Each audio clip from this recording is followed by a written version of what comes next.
Hi guys, நம்ம movie ரிவ்யூவில் தொலைவில் ஒரு காதல் படத்துடைய ரிவ்யூ தான் பார்க்க போகிறோம். இந்த படம் இப்போ தமிழ் தேட்டர்ஸ் எல்லாம் அவைலபிளாக இருக்குது. மறக்காமல் செக் அவுட் பண்ணி பாருங்கள். இது ஒரு லவ் ரொமான்டிக் காமெடி மூவியாக வெளிவந்திருக்கு. இப்போ இந்த படத்துடைய கதையை பார்த்துடலாம். இந்த படத்துடைய ஹீரோ காலேஜ் படிச்சுட்டு இருப்பாரு. அங்கே வந்து ஹீரோயின் இருப்பாங்க. 2 பேரும் லவ் பண்ணுவாங்க. ஒரு சம்பவத்தால் பிரிஞ்சிருவாங்க. அதுக்கப்புறம் வெவ்வேறு பக்கத்தில் வேலைக்கு போயிடுவாங்க. வேலைக்கு போயிட்டு அங்கே பார்த்தா ஹீரோ யூஎஸ் போயிடுவாங்க. அங்கே பார்த்தா உங்களுடைய மேனேஜர் ஒருத்தர் இருப்பாங்க. அவங்க இந்த படத்துடைய ஹீரோயினி, 2வது ஹீரோயினி. அவங்களை எப்படியாவது கரெக்ட் பண்ணி கல்யாணம் முடிக்கணும் அப்படின்னு சொல்லிட்டு ஓரளவுக்கு லவ் ப்ரொபோசலும் பண்ணுவார். செட் ஆகிற சமயத்தில் இவருடைய பழைய காதலையும் அதே கம்பெனி யூஎஸ்க்கு வந்துடுவாங்க. இப்போது அவங்கள பார்த்தோன்னா ஷாக் ஆயிடுவாங்க. அதுக்கப்புறம் மிகப்பெரிய சம்பவம் நடக்கும். அந்த சம்பவம் என்ன, இறுதியில் ஹீரோ யாரை கல்யாணம் பண்ணுறாரு, இறுதியில் என்னாச்சு அப்படிங்கிறது தான் இந்த படத்துடைய கதை.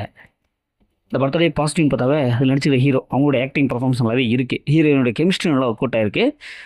அதே மாதிரி செகண்ட் ஹீரோயின் நல்லாவே ஒரு க்யூட்டாக நடிச்சிருக்காங்க. அது நல்லாவே இருக்குது. காமெடி ஓரளவுக்கு நல்லாவே எடுபட்டுருக்கு.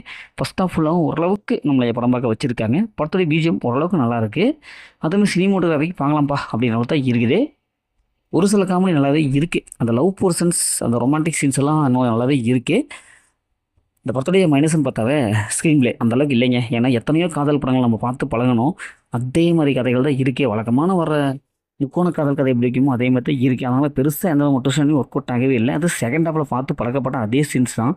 இன்னும் கொஞ்சம் மெச்சூரிட்டியாக எடுத்துருக்கலாம். காமெடி கொஞ்சம் கிரன்ச்சாக இருக்குது. இன்னும் கொஞ்சம் காமெடி நல்லாவே எடுத்துருக்கலாம். குறிப்பாக அந்த கிளைமேக்ஸ்லலாம் அந்தளவுக்கு இல்லை. சரியான ஒரு கிளைமேக்ஸ் இல்லை. இன்னும் கொஞ்சம் சினிமோட்டோகிராஃபி அந்த ஒளிப்பதிவு நல்லா பண்ணியிருக்கலாமோ அப்படின்னு தான் தோணுது. ஒரு சில இடங்களில் பிஜிஎம் வந்து கொஞ்சம் லேக் அடிக்குது. அது கொஞ்சம் இன்னும் கொஞ்சம் கரெக்ட் பண்ணியிருக்கலாம்.